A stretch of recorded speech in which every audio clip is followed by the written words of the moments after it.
அன்பு நேயர்களே, உலகம் முழுவதும் வாழக்கூடிய என் அன்பு நேயர்களே, பக்தர்களே, அனைவருக்கும் இனிய தமிழ் புத்தாண்டு நல்வாழ்த்துக்கள். குரோதி வருஷம் நம்ம எல்லாருக்குமே தெரியும். தமிழ் வருஷம் மொத்தம் 60 ஆண்டுகள் உடையது. இந்த 60 வருஷத்தை தான் மாற்றி வந்துட்டே இருக்கும். ஸோ மற்ற ஆண்டுகளுக்கெல்லாம் எண்ணிக்கை தான் கணக்கு. இப்போ இங்கிலீஷில் எடுத்துட்டிங்கனாக்கா 1800, 1900, 2000, 2100, 2200 அப்படி போயிட்டே இருக்குமே தவிர, இப்போ தமிழ் புத்தாண்டுகளை பொறுத்தவரையில் 60 ஆண்டுகள். அதனால தான் இந்த 60 ஆண்டுகளை கணக்கீடு செய்ததான் 60 வருஷம் முடிஞ்சதுனாக்கா திரும்பவும் அந்த குழந்தை பிறந்த எந்த வருஷத்தில் பிறக்குதோ அந்த வருஷமே திரும்பவும் மீண்டும் வந்துடும். அப்போ அது வரும்போது 60ஆம் கல்யாணம் பண்ணிக்கணும், ஆயுள் அபிவிருத்தி பண்ணிக்கணும் அப்படின்னு சொல்லிட்டு நம்மளுடைய தர்மம் சஷ்டியப்த பூர்த்தி, 60ஆம் கல்யாணம் அதெல்லாம் செய்கிறோம். அப்படியாக இந்த வருடம் குரோதி வருடம். வருஷத்தின் பேரை கேட்கும் போதே நமக்கு எல்லாம் கொஞ்சம் டஃப்பாக இருக்க மாதிரி, ஏதோ ஒரு பெரிய டிஸ்கஷன் வைக்கிற மாதிரி தோணும். அந்த அளவுக்கு குரோதி வருஷமாக இருந்தாலுமே கூட மழை அதிகமானதாக இருக்கும் இந்த வருஷத்துல. மெயினா ராஜா செவ்வாய் பகவானாக வருகிறார். செவ்வாயும் சனியும் இந்த வருஷத்துல ஆதிக்கம் மிக்கவர்களாக இருக்கிறார்கள். பொதுவாக இந்த வருஷம் பிறக்கும் போது அந்த வருஷத்துக்கு ராஜா, அப்புறம் தளபதி, இவங்க 2 பேரும் யாருங்கிறத வச்சுதான் அந்த வருஷம் எப்படி இருக்குங்கிறத நம்ம சொல்ல முடியும். சேனாதிபதி, அது மாதிரிலாம் மந்திரி. அப்போ இந்த குரோதி வருஷத்துக்கு செவ்வாயும் சனியும் ஆதிக்கம் மிக்கவர்களாக இருக்கிறார்கள். அப்போ செவ்வாய் பலம் பெற்றவர்களாக இருக்கின்ற காரணத்தினாலே பொதுவாக நாடு நகரம் முழுவதும் வெப்பம் அதிகமானதாக இருக்கும், உஷ்ணம் அதிகமானதாக இருக்கும். அதே போல தீ விபத்துகள், ஃபயர் ஆக்சிடென்ட்ஸ் அங்கங்கே நடக்கக்கூடிய வாய்ப்புகள் ஏற்படும். பெரிய பெரிய வெடி விபத்துக்கள், அணு உலையிலால் வரக்கூடியது, வெடி விபத்துகள் கொஞ்சம் வருவதற்கான வாய்ப்புகள் உண்டு. சனி பகவான் கூட சேரும்போது கலகம், டெரரிசம் இதெல்லாம் கூட கொஞ்சம் வளர்ச்சி அடைவதற்கான வாய்ப்புகள் உண்டு. மெயினாக இந்த சனி செவ்வாய் சேர்க்கை இருக்கின்றதுனால அரசியல் கழகம் இந்த வருஷம் முழுவதுமே 2025 ஏப்ரல் 15 தேதி வரையிலும் அரசியல்களும் படு சுறுசுறுப்பாக இயங்கிக் கொண்டிருக்கும். நிறைய அரசியல் கழகம் ஏற்படும். ஒருத்தர் மாதிரி ஒருத்தர் குறை சொல்லிட்டு அவர் சரியில்லை இவர் சரியில்லை அப்படின்னு ஒருத்தருக்கு ஒருத்தர் எதிர்கட்சிகளும் ஆளும் கட்சிகளும் குறை சொல்வதற்கான வாய்ப்புகள் உண்டு. அரசியல் கழகம் நிறைய ஏற்படும். நிறைய அரசியல்வாதிகளுக்கு இந்த வருஷம் பாதிப்பு உண்டு. எக்கச்சக்கமான பாதிப்புகள் இந்த வருஷம் அரசியல்வாதிகளுக்கு இருக்கு. இந்த குரோதி வருஷம் எப்படி இருக்க போகுது, 12 ராசி என்பர்களுக்கும் ஒவ்வொரு ராசிக்கும் எப்படி இருக்க போகுது, இந்த குரோதி வருஷத்துல ஏதாவது பயிற்சிகள் இருக்கா அப்படின்னு பார்த்தா ஒரே ஒரு பயிற்சி உண்டு. அந்த பயிற்சி குரு பயிற்சி மட்டுமே, வேற எந்த பயிற்சியும் இந்த வருஷம் கிடையாது. சனி பயிற்சியும் இல்லை, ராகு கேது பயிற்சி. அதனால குரு பயிற்சி ரொம்ப முக்கியமான ஒரு பயிற்சியாக வருஷம் பிறந்த உடனே சித்திரை மாசத்திலேயே 20ஆம் தேதி வாக்கில் குரு பயிற்சி நடக்க போகுது. அப்போ இந்த வருஷம் முழுவதும் குரு பகவான் ரிஷபராசியில் இருக்க போகிறார். இந்த சித்திரையிலிருந்து அடுத்த பங்குனி மாசம் வரையிலுமே கூட குரு பகவான் ரிஷபராசியில் சஞ்சாரம் செய்ய போகிறார். அதே போல சனி பகவான் கும்பத்துல இருப்பாங்க. ராகுவும் கேதுவும் கூட முழுமையாக எங்க இருப்பாங்க, மீனம் மற்றும் கன்னியில இருக்க போகிறார்கள். அப்போ இந்த கிரக அமைப்புகளை வச்சு பார்க்கும் பொழுது இந்த தமிழ் புத்தாண்டுல நிறைய மாற்றங்கள். ஆனா மனித வாழ்விலே நாம் நினைக்கிறோம், நேற்று வரலும் வேலைக்கு போயிட்டு இருந்தாரு, இன்னைக்கு பிசினஸ் பண்றாரு, நாளைக்கு அந்த பிசினஸ்ல பெரிய ஆளா உயர்ந்து வந்துடுறாரு ஒருத்தர். அப்போ அவங்க என்ன சொல்றாங்க, திறமையால படிப்படியா உயர்ந்து வளர்ந்து வந்தார்னு நம்ம சொல்றோம். ஃபர்ஸ்ட் ஒரு படிச்சாரு, ஒரு அடிமை தொழில் செஞ்சாரு, ஒரு இடத்துல வேலை செஞ்சாரு, அப்புறம் வேலை கத்துக்கிட்டாரு, அதுக்கப்புறம் ஒரு கடை ஆரம்பிச்சாரு, அப்புறம் ஒரு கம்பெனி ஆரம்பிச்சாரு, அப்படி படிப்படியா வளர்ந்து போனாரு. உடனே நம்ம எல்லாரும் என்ன சொல்றோம், அவர் ரொம்ப கஷ்டப்பட்டு அப்படி படிப்படியா வளர்ந்து வந்தாரு சார் அப்படின்னு சொல்லுவாங்க. ஆனா உண்மை அது அல்ல. காலமும் நேரமும் உங்களை கொண்டு போய் எங்க நிப்பாட்டதோ அந்த வேலையை நீங்க செய்வீங்க. அதுதான் நிதர்சனமான உண்மை. வேலை செஞ்ச தொழிலதிபராக மாறிவிடலாம், எஜமானர் நாளைக்கு தொழிலாளியாக மாறிவிடலாம். அப்ப காலமும் நேரமும் எதை நிர்ணயம் செய்யுதோ அதன்படித்தான் எல்லாம் நடக்கும். அப்படியாக இந்த தமிழ் புத்தாண்டை பொறுத்த வரையில கிரக மாற்றங்கள் நிறைய நிகழப்போகுது. இந்த கிரக மாற்றங்கள்ல மெயினா இந்த வருஷத்துல சனியுடைய வக்ரம் இருக்கு. சனியுடைய வக்ரம் 12 ராசிக்கும் மிகப்பெரிய அளவில் மாற்றங்களை கொடுக்க போகுது. சனி வக்ரம்னா நம்ம பார்க்க போறோம் எப்பப்ப வரப்போகுது. அதாவது ஜூலை மாசம் 15 தேதிக்கு மேல அந்த சனியுடைய வக்ரம் நிகழப்போகுது. அதே போல புரட்டாசி ஐப்பசி மாசத்துல குருவுடைய வக்ரம் நிகழப்போகுது. அப்ப இந்த சனி வக்ர காலங்களில் மிகப்பெரிய மாற்றங்கள்லாம் ஏற்பட போகுது. அப்ப இந்த வருடம் முழுவதுமே கூட 2024 ஏப்ரல் 14ஆம் தேதி முதல் 2025 ஏப்ரல் 14 தேதி வரை இந்த ஒரு வருட காலம் இந்த கிரக அமைப்புகளை கொண்டு, ரிஷபராசி குரு இருக்கிறாரு, கும்பத்துல சனி இருக்கிறாருன்னா இந்த கிரக அமைப்புகளை கொண்டு என்னவெல்லாம் நடக்க போகுது, குறிப்பா உங்க ராசிக்கு என்ன நடக்க போகுது, என்னெல்லாம் மாற்றங்கள் வரப்போகுது அப்படிங்கிறத பார்க்க போறோம். வாருங்கள் தமிழ் புத்தாண்டு ராசிகளை பார்க்கலாம். அன்பார்ந்த மகர ராசி அன்பர்கள், மகர ராசி அன்பர்களே, இந்த தமிழ் புத்தாண்டு மகர ராசிக்கு அற்புதமான முறையில சிறப்பான தமிழ் புத்தாண்டாக உங்களுக்கு அமைகிறது. பாத்தீங்கன்னா மகர ராசி அன்பர்களே, நான் பதிவின் தொடக்கத்திலே சொல்லியிருப்பேன், இந்த கிரக அமைப்புகளை பற்றி பேசியிருப்பேன். ரொம்ப ரொம்ப முக்கியம். இந்த தமிழ் வருஷம் எப்படி இருக்குங்கிறத நம்ம எதை வச்சு சொல்றோம்? கிரக அமைப்புகளை வச்சு தான் சொல்றோம் நாம. அப்போ உங்களுடைய ராசிநாதன் 2ஆம் பாவம் தனஸ்தானம், அது ஒரு சுபயோகம். நிச்சயமா உங்களுக்கு சனி பகவான் சுபராக, முழு சுபராக வருகிறார். அதுவும் 2வது வீட்டுல மூலத்திரிகோண வீட்டுல அவர் உட்கார்ந்து இருக்கிறது திக்பலத்தோட உட்கார்ந்து இருக்கிறார். கோச்சாரமா இருந்தாலுமே கூட இந்த மாதிரி ஒரு இன்னைக்கு பிறக்கக்கூடிய குழந்தைகள் எல்லாம் சிறப்பானதாக இருக்கும். அப்போ சனி பகவான் சிறப்பு, முழுமையான சப்போர்ட் பண்றார் மகர ராசிக்கு. அதே போல மகர ராசிக்கு 5ல் குரு, அற்புதமான யோகம். ரொம்ப நாள் அது சாமி எங்க குலதெய்வ கோயில் போயிட்டு என் குலதெய்வமே தெரியலங்கிறவங்களுக்கெல்லாம் குலதெய்வத்தை கண்டுபிடிச்சிடலாம். என் குலதெய்வமே தெரியல, ஏதோ ஒரு விஷயம் கண்ணை மறைக்குது சாமி, ஒரு நல்லது நடக்கணும்னு தோணுது, ஆனா என் கண்ணை மறைச்சிடுச்சு. அந்த மாதிரி மறைமுகமான பிரச்சனைகள் விலகும். 5ல் இருக்கக்கூடிய குருவால் பூர்வ புண்ணியங்கள் அதிகரிக்கும். சொத்து பத்துக்கள் நிறைய வாங்கக்கூடிய வாய்ப்புகள் ஏற்படும். தாத்தா பாட்டி சொத்து, அம்மா வழி தாத்தா பாட்டி சொத்து, அப்பா வழி தாத்தா பாட்டி சொத்து, அது சித்தப்பா பெரியப்பா அவங்களுடைய சொத்து, குழந்தையே இல்லைங்க அவங்கெல்லாம் அவங்களுடைய சொத்து பத்துக்கள், இவை எல்லாமே கூட வந்து சேருவதற்கு வாய்ப்புகள் உண்டு. அல்லது உங்களுக்கு அறிந்து தெரிந்தவர்கள் அன்ஆத்தரைஸ்டா இருப்பாங்க, அந்த மாதிரியான அன்பை பெற்று அவர்களுடைய சொத்து பத்துக்கள், தனவரவு, இடவரவு, இவை எல்லாமே நன்மையாக அமைய போகிறது. அப்புறம் மகர ராசிக்கு பார்த்தீங்கன்னாக்கா 3, 9 இருக்கக்கூடிய ராகு கேது, இந்த கிரகங்களும் உங்களுக்கு நன்மையை செய்கிறது. 9ல் இருக்கக்கூடிய கேது, அப்ப குருவும் கேதுவும் சந்தித்துக் கொள்கிறார்கள்.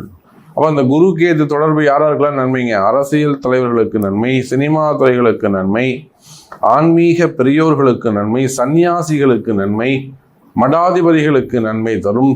ஆலய திருப்பணிகள் செய்பவர்கள், அதாவது ஒரு ராஜகோபுரம் கட்டுற, கும்பாபிஷேகம் பண்ணப்போ அது மாதிரி கைங்கரியம் செய்யக்கூடியவர்கள், அதிகமாக ஆன்மீகத்தில் ஈடுபட்டு இருக்கக்கூடியவர்கள், சொற்பொழிவாளராக இருக்கலாம், உபன்யாசமாக இருக்கலாம், டூர் நடத்தக்கூடியவங்களாக இருக்கலாம், அப்போ அந்த மாதிரி செய்யக்கூடியவங்களாக இருக்கலாம். இப்படி மகர ராசி அன்பர்களே, இந்த தமிழ் புத்தாண்டு சனி பகவானால் அதிக நன்மை, குரு பகவானால் அதிக நன்மை, ராகு கேதுவால் சில நன்மை. அப்போ பொதுவாக எல்லாத்தையும் 4 கிரகத்தையும் சேர்த்து பார்ப்போமே ஆனால் நல்ல அற்புதமான யோகம், கிட்டத்தட்ட ஒரு 90% மகர ராசிக்கு யோகமான ஒரு தமிழ் புத்தாண்டாக இந்த புத்தாண்டு அமைகிறது. அற்புதமான தமிழ் புத்தாண்டு, நல்ல யோகம். மகர ராசி என்பவர்களே, உங்களுடைய கஷ்டங்கள் எதுவாக இருந்தாலும் கஷ்டங்கள் விலகும். மேக்சிமம் மகர ராசி என்பவர்கள் கையில் இருந்த காசு எல்லாத்தையும் காலி பண்ணியிருப்பாங்க. ஏதாவது நான் தொழில் ஆரம்பிக்கிறேன், பிஸ்னஸ் ஸ்டார்ட் பண்ணுறேன், ஒரு கம்பெனி ஸ்டார்ட் பண்ணுறேன், ஏதாவது ஒரு விஷயத்தை செய்து லாஸ் பண்ணிட்டு வந்து உட்காந்துருப்பாங்க. அல்லது கடன் வாங்கிட்டு கடத்தோடு உட்காந்துருப்பாங்க. கடன் கட்ட முடியல, வட்டி கட்ட முடியல, ஒரே பிரச்சனையாக இருக்கு, உயிர் வாழவே முடியல. அதுவும் இந்த மிடில் கிளாஸில் இருக்கிறவங்களாம் ரொம்ப கஷ்டம். நமக்கு தெரிஞ்சு பெரிய பெரிய குடும்பங்கள் கூட, ஒரு கௌரவமான குடும்பங்கள் கூட இந்த கடன் சுமையால் பெரிய கஷ்டப்படுது. அந்த இடத்த விற்க முடியல, இடத்த விற்று கொடுக்கலாம்னா இடம் விற்க மாட்டேங்குது, ரொம்ப லோ ரேட்டுக்கு போகுது. அப்போ இந்த மாதிரியான கஷ்டங்கள் இருக்கா? கவலை வேண்டாம் மகர ராசி அன்பர்களே, அன்னை வாராகி இருக்கிறாள். அப்போ இந்த மாதிரியான கஷ்டங்கள்லாம் விலகணும், மறைமுகமான பிரச்சனைகள்லாம் விலகணும், எனக்கு வழியே தெரியல சாமி அப்படின்னாக்கா உங்கள் பிறப்பு ஜாதகத்தை கொண்டு அதற்குரிய வழிபாட்டு முறைகளை தெரிந்து செய்வீர்களே ஆனால் நிச்சயமா மகர ராசியான அஞ்சல குரு உண்மையான தீர்வு கிடைக்கும். அஞ்சல் இருக்கக்கூடிய குருவால் உண்மையான தீர்வு கிடைக்கும், நல்ல மருந்து கிடைக்கும், உண்மையான குரு உங்களுக்கு கிடைப்பாங்க.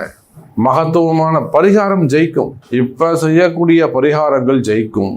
அது திருமண தடையா இருக்கலாம், குழந்தை பாக்கியமா இருக்கலாம், குடும்ப கஷ்டமாக இருக்கலாம், அல்லது தொழில் முன்னேற்றத்துக்காக செய்யக்கூடியதாக இருக்கலாம், வேலை வாய்ப்புக்காக இருக்கலாம், ஆரோக்கியத்துக்காக இருக்கலாம். இப்ப செய்யக்கூடிய பரிகாரங்கள் ஜெயிக்கும். அப்ப இந்த தமிழ் புத்தாண்டை பொறுத்தவரையிலே மகர ராசி அன்பர்களே ஒரு பலமான வருடமாக அமைய போகிறது. மெயினா உங்களுக்கு இருக்கக்கூடிய கடன் சுமைகள், கடன் பிரச்சனைகள் தீரும். அதே போல அரசியல்ல ஈடுபட்டு இருக்கக்கூடிய மகர ராசி அன்பர்களே இந்த வருடம் நல்ல அற்புதமான சந்தோஷமான ஒரு வருடம், வருமானத்திற்கான வருடம், புதிய பதவிகள், பட்டங்கள், அந்தஸ்துகள் கிடைக்கக்கூடிய வருடமாக அமைகிறது.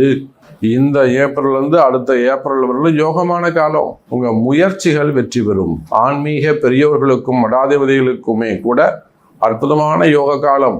அதுவும் பாத சனியில ஒரு நன்மை நடக்க போகுது. ஆன்மீக பெரியோர்களே, பொதுவாகவே இந்த குரு கேது தொடர்பு, குரு சனி தொடர்பு, இவை எல்லாமே ஒரு கோடீஸ்வர யோகத்தை சுட்டி காட்டுகிறது. மகர ராசி அன்பர்களே, நீங்க எந்த நிலையில் இருந்தாலும் சரிதான். நாமளே நிறைய பார்க்குறோம். நிறைய அரசியல் தலைவர்கள் கூட என்ன பண்றாங்க, அடிமட்டத்திலிருந்து ஒரு போஸ்டர் ஓட்டுறவங்களா இருப்பாங்க, ஒரு மெக்கானிக்கா இருப்பாங்க. அவர் இன்னைக்கு கடைசியில் எங்கேயோ நிற்பார், ஒரு பெரிய மினிஸ்டரா தாண்டி நிற்பார். அப்ப அந்த யோகமெல்லாம் எங்க வருது? இந்த மாதிரி கிரக அமைப்புகளை வரக்கூடிய யோகம்தான். அப்போ உயர்ந்த பதவிகள் உங்களை தேடி வரும். மகர ராசி அன்பர்களே, நீங்க வேலைக்கு போறவங்களா இருந்தாலும் சரிதான், அடிமை தொழில் செய்யக்கூடியவங்களாக, ஒருத்தர் கீழே கை கட்டி வேலை செய்யக்கூடியவங்களாக இருந்தாலும் சரிதான், அல்லது பிரைவேட் ஜாபா இருக்கலாம், கவர்மெண்ட் ஜாபாக இருக்கலாம், பிசினஸா இருக்கலாம், ஒரு சில யோகங்கள் உங்களுக்கு உண்டு. அப்ப அந்த குருவும் கேதுவும் இணைகின்ற பொழுது அது ஒரு கோடீஸ்வர யோகத்தை, ஒரு பணயோகத்தை, தனயோகத்தை தருகிறது. அதே போல பூர்வ புண்ணிய ஸ்தானத்தில் அமையக்கூடிய குருவாலும் இந்த வருடம் முழுவதும் பலவிதமான நன்மைகளை பெறுவீர்கள். அதோடு மட்டுமல்ல, மகர ராசி அன்பர்களே, நீண்ட நாட்களாக உங்களுக்கு இருந்து வருகின்ற கஷ்டங்கள் விலகும். மெயினா மனக்கவலைகள், மனசுல இருக்கக்கூடிய குழப்பம் விலகும். பலவிதமான மனக்குழப்பம், இன்னும் சொல்லப்போனா மனசுல பயம், ஒரு விதமான மனசுல பயம், டிப்ரெஷன் இருந்துகிட்டே, நீங்க ஆணாக இருந்தாலும் பெண்ணாக இருந்தாலும் அந்த மனக்குழப்பம், மன பயம் இருந்துகிட்டே இருக்கும். அதே போல வேலை ஊசலாடிக்கிட்டு இருக்கும், உயிர் ஊசலாடுற மாதிரி. நம்ம இந்த வேலையில இருப்போமா, போயிடுவோமா, இங்க இருக்கிறேன் சார், நான் வேற கம்பெனிக்கு போயிடலாமா? அது உள்நாட்டு வேலையாக இருந்தாலும் வெளிநாட்டு வேலையாக இருந்தாலும், மெயினா பிரைவேட் ஜாப், அதுவும் குறிப்பா ஒரு 48 வயசுக்கு மேல இருக்கக்கூடியவங்க, எனக்கு இப்பதான் சார் வேலை போச்சு, 2 மாசமாகுது, 2 வருஷமாகுது, 2 வருஷமா நான் வேலையே இல்லாம இருக்கேன், நான் 2 மாசமா வேலையே இல்லாம இருக்கேன், எனக்கு இப்பதான் வேலை போச்சு சார், எனக்கு வேலை கிடைக்குமா? அதே போல நான் வெளிநாட்டுக்கு போவேனா? இல்லை, வெளிநாட்டில் தான் இருக்கேன், என் கம்பெனி எனக்கு ரினியூவல் பண்ணுவாங்களா? திரும்பி அதை விசா ரினியூவல் ஆகுமா? திருப்பி இங்கேயே நான் வேற வேலைக்கு தேடலாமா? இந்த சமயத்துல எனக்கு விசா முடிய போகுது, ஸோ நான் அதுக்குள்ளே எனக்கு வேலை கிடைச்சிருமா?